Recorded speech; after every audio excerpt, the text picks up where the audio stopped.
Hello and welcome to the WUN series of podcasts. Podcasts where we're exploring with WUN partners issues across the utility sector. My name is Jo Butlin. I'm one of the founders and directors of Women's Utility Network, and today we're talking about career mapping and mentoring. And I'd be delighted to introduce, or to allow them to introduce themselves, my panel here today. So, Rachel.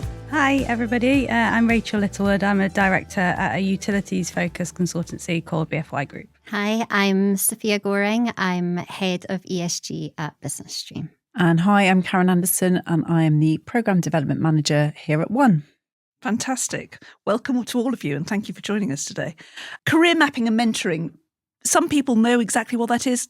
For others, it's a bit of a black hole. So, Karen, do you want to just give us an introduction to career mapping? What are we talking about? Yes, I think, like you say, career mapping can take many different forms for people, particularly depending on what stage of career you're at. I think there's a whole multitude of different tools and methods of career mapping. That we've had a really successful event supported by Catherine Bishop, who's talked through a variety of the different career maps that she uses as part of her in her book Mapping Your Career. And we explored in that session the various ways that you can use those tools. Like I said previously, it really depends on where you are in your career, what sort of mapping tool you would wish to use. And it's often quite a good way of using them is to reflect back and look over your career and your highs and lows, where you felt most at your most happy or where you felt most satisfied, to see what sort of areas of your career you could focus on in the future that gives you that real sort of satisfaction. But again, there's a multitude of different ways of doing that. Great. We're going to come back to career mapping in just a second. But Rachel, do you want to just talk to us about mentoring? What do we mean by mentoring?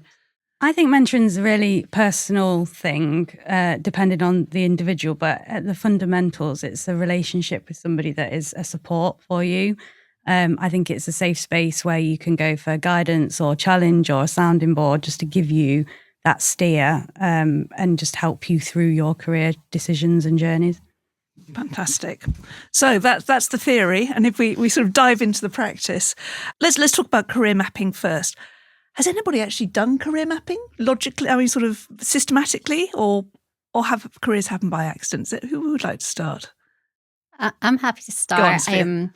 I think pretty early on, I knew I wanted to work in communications, but I didn't necessarily know what industry or where. So I started in an agency when I was living in London, and that actually gave me a really broad outlook. And I very quickly learned that actually some of the industries that we define as kind of glamorous aren't necessarily the most exciting to work in. I remember being told that, I'd be working with clients in utilities, and I was like, that's not an industry that I have any interest in. And actually, then I came to love it and found it fascinating. It's been fast moving, especially within the water industry when we see the changes that have happened. So when I got given the opportunity to come in-house to Business Stream, it felt really natural. And then even within Business Stream, my career has evolved. So I was looking after external communications. I'm now looking after our sustainability program. And that's felt really natural. I'd never thought about sustainability before, but as that's grown, I've become more interested in it, and I've had the opportunity to move into that direction. So some of it is sort of intentional, and some of it is actually opportunities. And I think it's important to keep open-minded, because you can have a plan, but nowadays people move careers and industries all the time. So I think being open-minded and kind of following where you naturally feel passionate about what you're doing is really important. And does that chime with you, Rachel? Is that? Yeah, definitely. I think there's a really common thing that when you meet people that work in utilities, that they never grew up thinking, I'm going to go and work in utilities. I joined PowerGen on the contact centre, and my career has gone from there, really. So I think I've had the balance, which has been supported by a really great employer in my kind of formative years, of a bit of intention, but a bit of kind of open-mindedness and trusting your skills and taking the opportunities that pop up. And I think that's really important. Excellent. And Karen? I think for me, maybe not intentionally mapped out my career, but I think I have at times taken sort of that backward step and looked at the skills that I have and where they can be transferred into other roles and other sectors. And I think that's quite an important thing to do, to actually realise that what you do and the skills you possess are transferable because I think sometimes you get stuck in a role and you think that that's, I hate the expression, but one trick pony. Sometimes you feel like a one trick pony, but actually when you, with perhaps support of somebody else, look at those transferable skills, you can then start to pick out where other roles that you would naturally fit into. It's funny, I was thinking about my own career journey, which is very long because I'm now very old. but for a long time, I think I followed your path, Sophia, in terms of, the doors open. But actually, as I moved organisations more and more, and I'd completely forgotten until about 5 minutes ago that I did it. I actually wrote down on a piece of paper the things that I really like about organisations, what my skills are, red lines of things that I won't work for. And that almost became my checklist.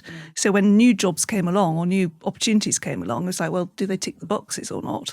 So it became a very deliberate piece. Yeah. So I've ended up doing all sorts of amazing things. But if you look at the actual CV, it's a fairly random career journey, but actually it does play to all those, core skills, and the culture, I think, is so important as well. But I think it's great that you can now be so much more flexible, because if you think in like days gone by, you got a job after school or after college and that was it forever. So I think it's brilliant that now, especially when I talk to young people that have no idea what they want to do, I think it's really encouraging to be able to say to them, you might go down a path and it might not feel right after a while, and then you can change, or you might go down that path that you think isn't right but ends up being something brilliant. So I do think the tools are really helpful, but I think also just being open-minded to kind of letting things run their course and seeing where you end up can work really well too. I think it's quite dependent on who you are as a person as well. There's no point in trying to force yourself into sort of a really structured approach if you're not that type of person. One of the things that my old boss, Damien Kirk, did with me at E.ON was like a life plan, and he sat back and sort of said, okay, in 5 years, what does your life look like? In 10 years, what does your life look like? And actually being able to hang everything off those ideas I had for my broader, the life I'd be living, was really helpful, but also quite open and left me a lot of flexibility. I think that's really important as well, isn't it? Because we don't just work as well. It's that balance between work and life, and your career map has to take that into account. So sometimes, home life becomes the priority, and other times work is. So, you have to try and balance those things out as well. And that's okay. And I think sometimes it can feel really scary to say, actually, I'm not prioritising my work or my career at the moment. I'm going to stay focused on doing a good job, but I've got other things that need my attention. It's really interesting as well. Both my daughters are now working, and actually as they've sort of been choosing careers and choosing where to go, I've very much said to them, and I've said it to a lot of people, a lot of mentees as well, tell me what you don't want to do, because it's really easy to identify what you don't want to do. And actually you've then got a big world that is open for opportunity. But actually if you can box off some things, it becomes easier to do. Karen, I wanted you to talk about your journey into WUN, because actually I remember our first conversations when you'd been at EDF for a long time. That was your life, and it was a big change for you. So how did you go about that big change? I think for me, I guess my daughters have become are older, they're teenagers. I got very involved in our women's network within EDF, and realised that actually that was what gave me motivation, really gave me the most joy in terms of my work life, and felt that it was time that I followed that as a passion, as opposed to, I thought I would be at EDF until the day I retired, I guess, because I've been a job for life again. Yes, yeah. Absolutely. And I hadn't even given a thought to, pursuing a career in a women's network. Yeah. It was never something that I thought about. And then the job came up. I looked through the specification and thought, yes, I can do all of that. But actually, I really want to do all of that. I really am following something that I feel passionate about, as opposed to something that my skill set is applicable to. And so I took the jump, and I'm doing something completely different than I ever thought I would be doing. So but it's really exciting and it's really rewarding. Yeah. But I remember us having the conversation of it's terrifying as well. It is terrifying. I think that's something that it's worth talking about, because as you do make a move, it's much easier to stay still than it is to actually make that move and be brave, and particularly if it's for something different. So I think, certainly from my experience, if you're brave, then all sorts of opportunities open up. But it does sometimes need you to give yourself a kick up the backside, doesn't it, I think? And I'm really interested from you, Rachel, in terms of moving So you said you worked at E.ON, which was a very large organisation. You know, you could have a career there forever. And now you're working in BFY, which is, you know, a smaller consultancy, but very specialist. Tell us about that sort of career. That was career also jump. terrifying, completely terrifying. And I think I had huge, I loved working at E.ON, and I had built a really successful career, and I was well thought of, and I'd got a lot of opportunities. But in my head, I was sort of telling myself, well, you're only good here. So having the belief in myself that I could go and add value elsewhere in a different environment was the first thing for me to get over. And I think that's what keeps people in jobs maybe longer than they would usually kind of want to stay. It was terrifying, but it was also just really energizing. And I was really lucky that I was joining BFY at a time that it was changing focus and on a real growth trajectory. So I get to split my time between kind of leading and growing a business, which could be any business, and then spending time with clients, solving difficult problems and helping our people through all of that as well. So it hit all of those things that I probably didn't have a written down list of the stuff that I wanted, but in the back of my mind, I knew that's the stuff that made me tick. So yeah, I was really, really fortunate. I'm so pleased that I made the move, but it was really, really scary. And Sophia, have you got any stories from your move into business stream? Yeah, I suppose for me, I've got a lot of friends that don't enjoy working. It's a job that they do because they have to, because it pays the bills, etc., etc. So for me, because I totally take that point around change, and that, you know, sometimes you have to make that change and it can be brilliant. I've been at Business Stream for 10 years now, and I'll be honest, when I joined, I thought it was like a 3-year plan and I'd move on to do something else. And I've been really lucky in that I've been given lots of different opportunities within Business Stream. And actually, I look at all those people that don't enjoy their job, and I genuinely do really enjoy what I do. I've got a real passion for the area I look after. I love the people that I work with. So it's that balance, isn't it, between, because I sometimes go, if I was to move company, I'd be moving, but it probably would be to be able to say to people, oh, you know, no, I'm capable of changing. I'm capable of making a new start.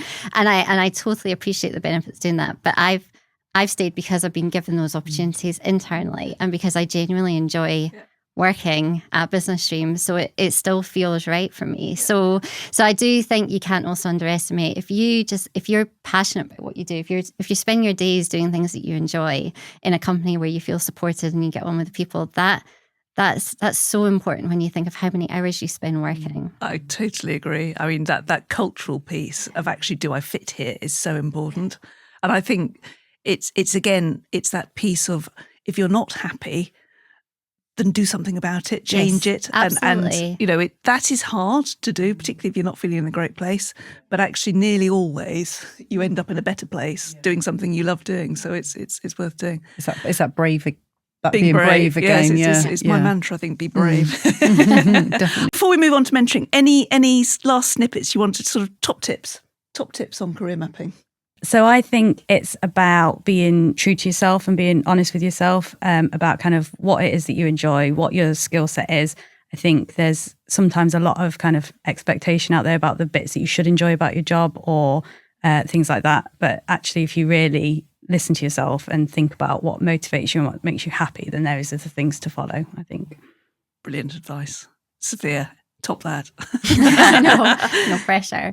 Do you know what? I suppose just to echo what you're saying is find something that you're passionate about. It's such a cliche thing to say, but if you find something that you enjoy doing and it doesn't feel like hard work, then you're in a great place. So keep looking for that if you're not there yet. And that might be within the organization you're in. It might even be as an aside to what you're doing. You know, there might be a different groups you can get involved with, different networks you can get involved in, but find that bit that actually really makes you tick. And it makes your career so much more enjoyable. Karen. Totally reiterate exactly what you said there, but also I guess on the more theoretical side, there are loads of tools out there that you can use. So have a go with them. You know, you've got nothing to lose. If it doesn't work, then try a different tool. And also it depends where you are in your career. One tool might work for you when you're, you know, in your early years of your career versus when you're sort of at different stages in as you work through. So yeah, I think have a look at what's out there and give it a go. And I think my one would be nobody cares about your career as much as you do. So therefore, actually, own it and enjoy it. Enjoy the journey. I think that's key. I think we all are and have, I think, probably. I'm going to move us on to mentoring. And Sophia, I'm going to start with you because you were the Women in Utility Mentor of the Year, which we were delighted. It was our first awards, and we were even more delighted that you can join us today. Talk to us about both being Mentor of the Year, but also, what makes a great mentor? We were talking about this earlier. I think I was so shocked. I still don't know if I properly processed it. Massive honour. It was lovely. And to the point I made earlier about finding that thing that you feel passionate about, that has absolutely been my thing at Business Stream. So long before I was looking after our ESG programme, I got the opportunity to start working with Career Ready, which is a social mobility charity that provides mentoring and paid work experience placements for high school students in their last 2 years of school.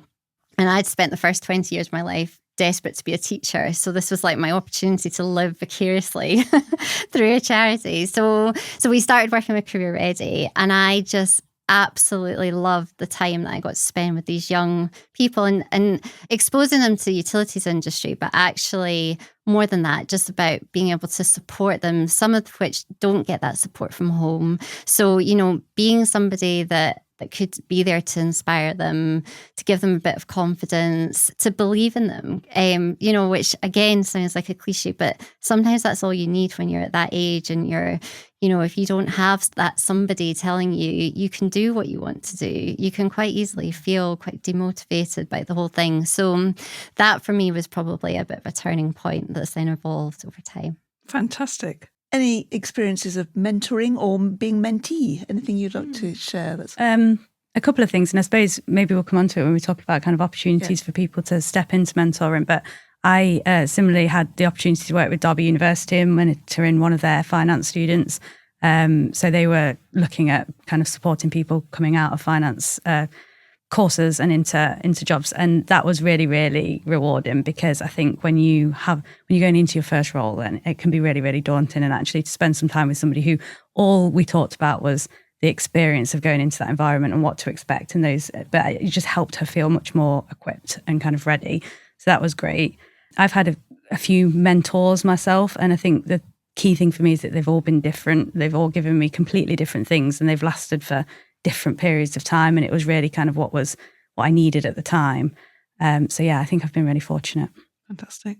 Karen, have you got experience? I've been a mentor and a mentee. I think probably the experience of being a mentee that sticks most in my mind was when I returned from my second maternity leave to a new role in what was quite a different organisation from the one I'd left sort of a year earlier.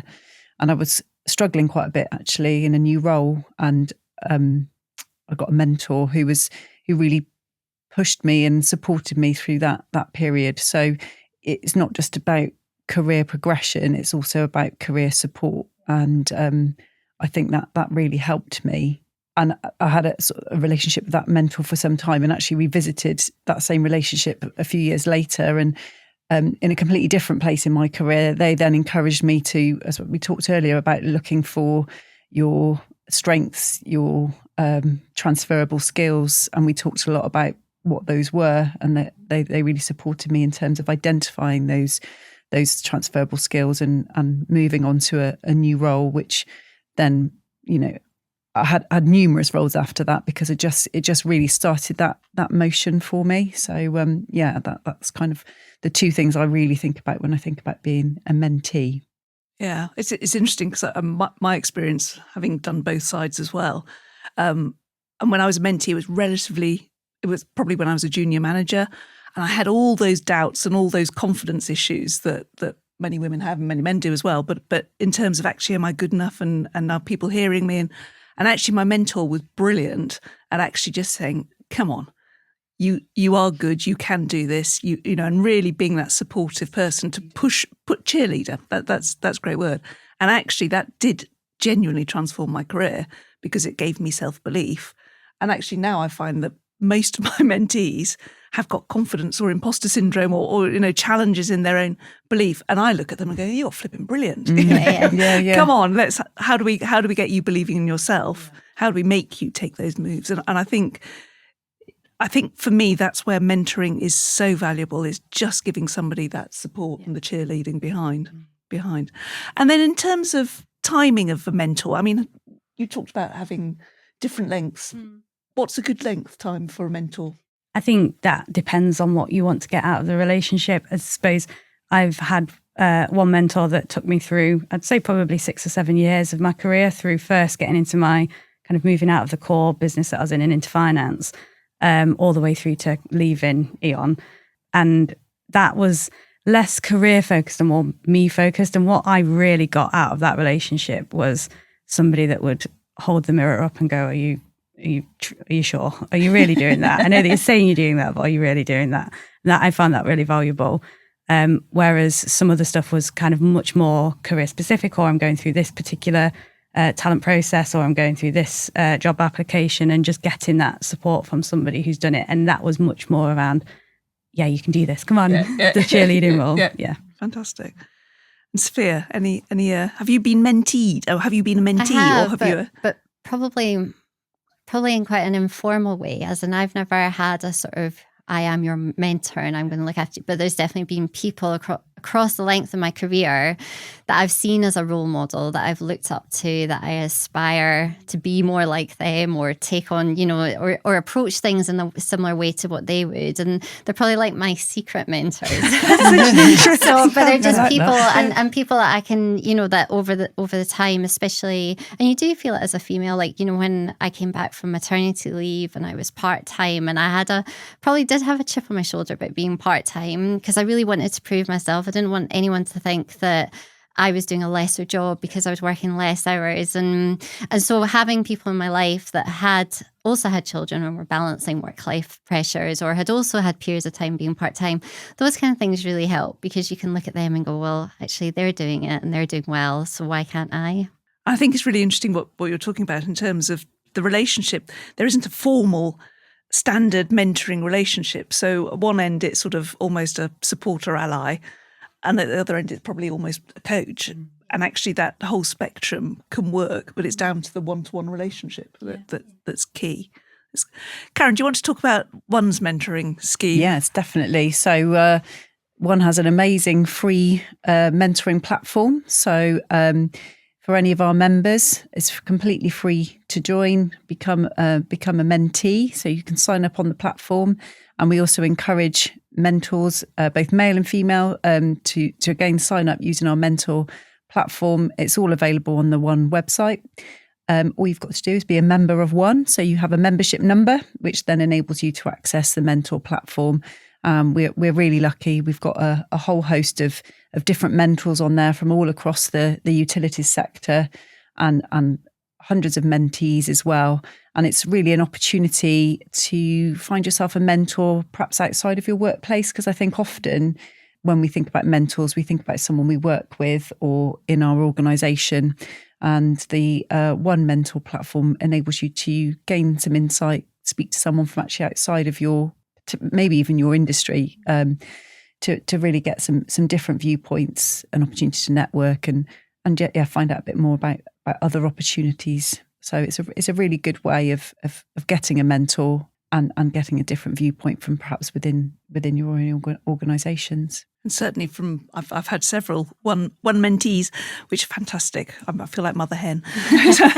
But actually the best relationships are where there's almost something you can work on. Yeah. So whether it's actually I'm wanting a career move, or I'm applying for new jobs and I'm terrified, or I'm stuck, or whatever it might be, or I'm confident, whatever it might be, it's always easiest if a mentee can come and say, well, look, this is what I want to work on, because I think that really helps build the relationship quickly, doesn't it? Yeah, and the platform allows you to enter some of those details in, either as a mentor or as a mentee, to try and match up some good relationships that will work and give both sides, because you get an awful lot out of being a mentor as well as being a mentee.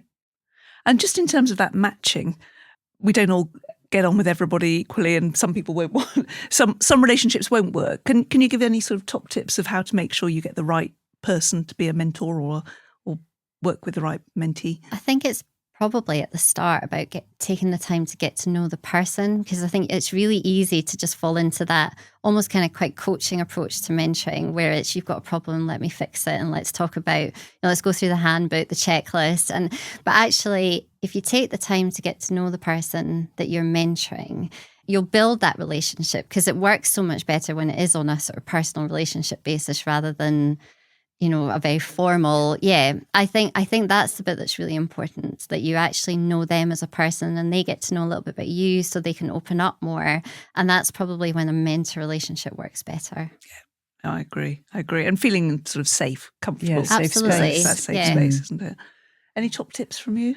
I think it comes down to that fit again, and putting the time in up front to make sure that you are the right fit for each other. And it's fine if you're not, and whether that's because actually you're looking for help with something that person just hasn't necessarily got the experience of, or you just don't work as a personality combination. I think that's fine, but that can feel quite scary once you've kind of reached out to somebody already and asked them for this. So I think, it comes back to the being brave point. Yeah.